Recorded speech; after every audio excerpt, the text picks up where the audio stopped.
Vamos continuar resolvendo as questões de matemática do vestibular 2014 da Universidade Federal do Rio Grande do Sul. Questão 30. O gráfico abaixo mostra o registro das temperaturas máximas e mínimas em uma cidade nos primeiros 21 dias do mês de setembro de 2013. Assinale a alternativa correta com base nos dados apresentados no gráfico. O gráfico ao lado, no caso. Eu tentei fazer o mais parecido com o gráfico da prova. Talvez não tenha pego exatamente todos os valores iguais em todos os dias, mas isso não vai alterar a resolução. Então, A. No dia 13 foi registrada a menor temperatura mínima do período. Não foi no dia 13. Foi aqui no dia 19. E só para situar você, claro, né? Eixo vertical, temperatura, eixo horizontal, dias, temperatura máxima, linha contínua, temperatura mínima, a linha pontilhada. Mas enfim, A é falsa. B. Entre os dias 13 e 7, as temperaturas máximas foram aumentando dia a dia. Entre os dias 13 e 7, as máximas foram aumentando dia a dia. Não, elas começaram caindo aqui do terceiro para o quarto dia, então B é falso. Depois elas aumentam, mas não foi dia a dia. Do terceiro para o quarto elas começaram caindo. Então, C. Entre os dias 13 e 19, as temperaturas mínimas diminuíram dia a dia. Então, 13 a 19, as temperaturas mínimas diminuíram dia a dia. No geral, elas diminuíram, mas aqui elas aumentaram, do 14º para o 15º dia. Então, a C é falsa. D. No dia 19 foi registrada a menor temperatura máxima do período. Não, no dia 19 não foi a menor temperatura máxima. Tem temperaturas máximas menores em outros dias. Sobra então a E, que é a correta. No dia 19 foi registrada a menor temperatura do período. Não importa se é máxima ou mínima, simplesmente a menor temperatura do período. De fato, aqui no dia 19. Vamos para a próxima questão. Na compra de 3 unidades idênticas de uma mesma mercadoria, o vendedor oferece um desconto de 10% no preço da segunda unidade e um desconto de 20% no preço da terceira unidade. A primeira unidade não tem desconto. Comprando 3 unidades dessa mercadoria, o desconto total é... Então, as unidades são idênticas, elas têm o mesmo preço. Vamos chamar esse preço de X. Então, se eu compro 3 unidades sem desconto, eu vou pagar 3x. Certo? Esse é o preço sem desconto. Mas o vendedor resolveu fazer o seguinte: não, a primeira unidade você leva inteira, a segunda unidade você leva com 10% de desconto, ou seja, você só paga 90% do preço, então você paga 0,9 vezes o preço, e a terceira unidade você só paga 80% do preço, você tem 20% de desconto, ou seja, você paga apenas 80% do preço, 0,8 vezes o preço. Então, somando o total que eu paguei, isso vai ser x mais 0,9x é 1,9x, mais 0,8x é igual a 2,7x. Então, eu paguei 2,7x, quando sem desconto eu teria pago a um total de 3x. Então, qual foi o desconto total, comparando o preço final pago com desconto e o preço final pago sem desconto? Bom, é só nós fazemos a comparação aqui. 2,7x sobre 3x é igual a x simplifica com x. 2,7 sobre 3 é a mesma coisa que 27 sobre 30, multiplicando o numerador e o denominador por 10. Dividindo por 3 o numerador e o denominador, nós ficamos com 9 sobre 10. Que é igual a 90%. Então, 2,7x é 90% de 3x, ou seja, é 10% a menos. Eu tive, então, um desconto total de 10%. Então, seria a mesma coisa que se o vendedor tivesse falado, não, leve cada uma com um desconto de 10%. Uma outra forma de fazer, ao invés de usar um preço X, você poderia usar qualquer preço, daria o mesmo resultado. Como nós estamos falando de porcentagem, seria interessante pegar o preço 100. Custa 100 reais. Se eu pagasse sem desconto, seria 300 reais. Mas eu comprei 3 e o vendedor deu um desconto, então a primeira saiu por 100, a segunda saiu com 10% de desconto, a terceira saiu com 20% de desconto, dá um total de 270, que é a mesma coisa que 300 menos 10%. Então, o desconto total, 10%. Questão 32. Construídas no mesmo sistema de coordenadas cartesianas, as inequações x² mais y² menor que 4 e y menor que x mais 1 delimitam uma região no plano. o número de pontos que estão no interior dessa região e possuem coordenadas inteiras é... O número de pontos no interior dessa região é infinito, mas aqueles que possuem apenas coordenadas inteiras, bom, é outra história. Então, vamos fazer aqui um plano cartesiano. Eixo x, eixo y. Você reconhece isso aqui como uma equação. Se eu tivesse x² mais y² igual a 4, é a equação de uma circunferência centrada na origem e de raio 2. Então, podemos vir aqui 1, 2, 1, 2, 1, 2, 1, 2. Então, circunferência centrada na origem de raio 2. Algo mais ou menos assim. Certo? Então, aqui está 2, 2, menos 2 aqui.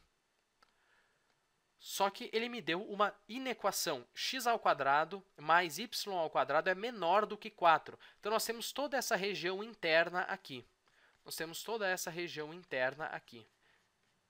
É uma região interna à circunferência. E eu coloquei a circunferência em pontilhado porque a circunferência não faz parte da região. Se eu tivesse aqui menor ou igual a 4, daí eu faria uma linha contínua, para indicar que a circunferência faz parte da região. Mas como ela não faz parte, eu coloco o pontilhado para indicar isso. Agora, y é menor que x mais 1. Bom, se eu tivesse y igual a x mais 1, nós teríamos simplesmente essa reta aqui. Ela é uma reta que corta o eixo x aqui no menos 1 e que corta o eixo y aqui no 1. Então, uma reta mais ou menos assim. Certo?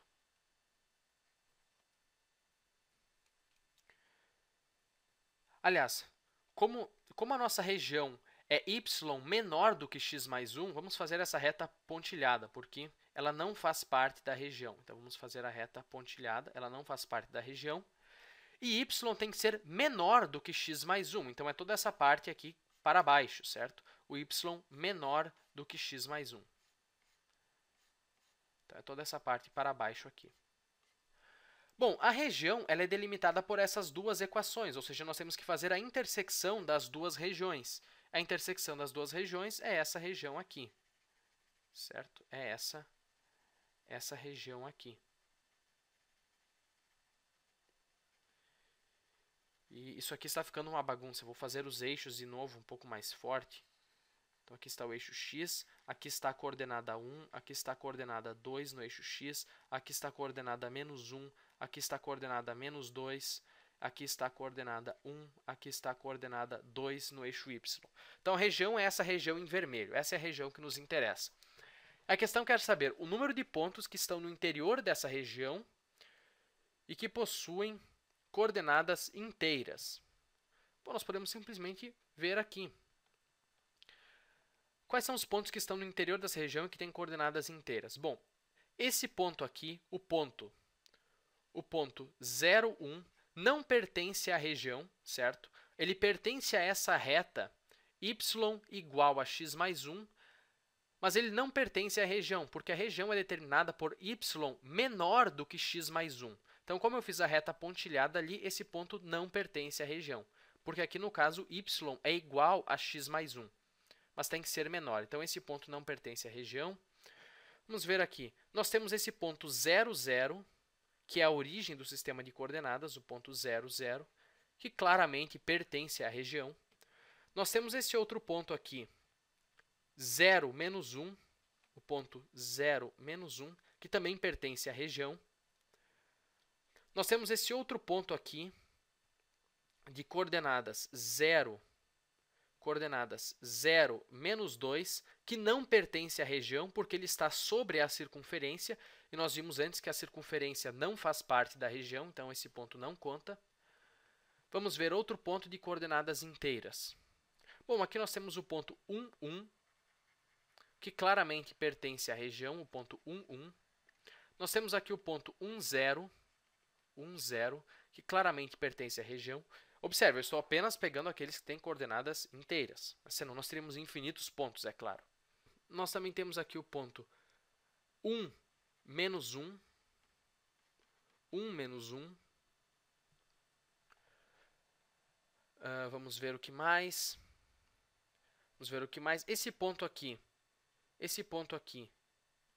2, 0, não faz parte da região, porque ele está sobre a circunferência, e se está sobre a circunferência não faz parte da região, nós vimos isso antes. Vamos ver que outros pontos. Bom, o ponto aqui, 1 menos 2, não faz parte, ele está fora da circunferência também. Vamos ver outros pontos. O ponto aqui, o ponto de coordenadas menos 1, 1, também faz parte da região. Ponto de coordenadas menos 1, 1. Aliás, menos 1, menos 1. A coordenada y também é menos 1. E se você tem dúvida de que esse ponto faz parte da região, é só você substituir o x e o y nessas duas inequações. Se as duas inequações forem verdadeiras com esse x e esse y, então o ponto faz parte da região. Então, só para conferir, se eu tenho x igual a menos 1 e y igual a menos 1, isso aqui fica verdadeiro, nós ficamos com 1 mais 1, que é 2, que é menor do que 4, e isso aqui fica verdadeiro, nós ficamos com menos 1 é menor do que 0, que é verdadeiro. Então, esse ponto faz parte da região também. Acho que nós já pegamos todos os pontos de coordenadas inteiras, certo? Vamos ver, então, é 1, 2, 3, 4, 5, 6 pontos ao todo. Alternativa B. Então, aqui é realmente uma questão de determinar que região é essa e, pelo esboço, ver mais ou menos quais pontos que estão ali. No caso aqui, eu fiz um esboço razoável e nós conseguimos, entre aspas, no olhômetro, achar todos os 6 pontos. Mas se eu tivesse feito uma circunferência meio torta ou a reta meio estranha, nós talvez determinaríamos alguns pontos errados. Mas, enfim, na dúvida, é só colocar o x e o y dentro dessas inequações. Se elas forem verdadeiras ao mesmo tempo, é porque o ponto está ali na região. Caso contrário, não está. Espero que você tenha gostado desse vídeo e até o próximo.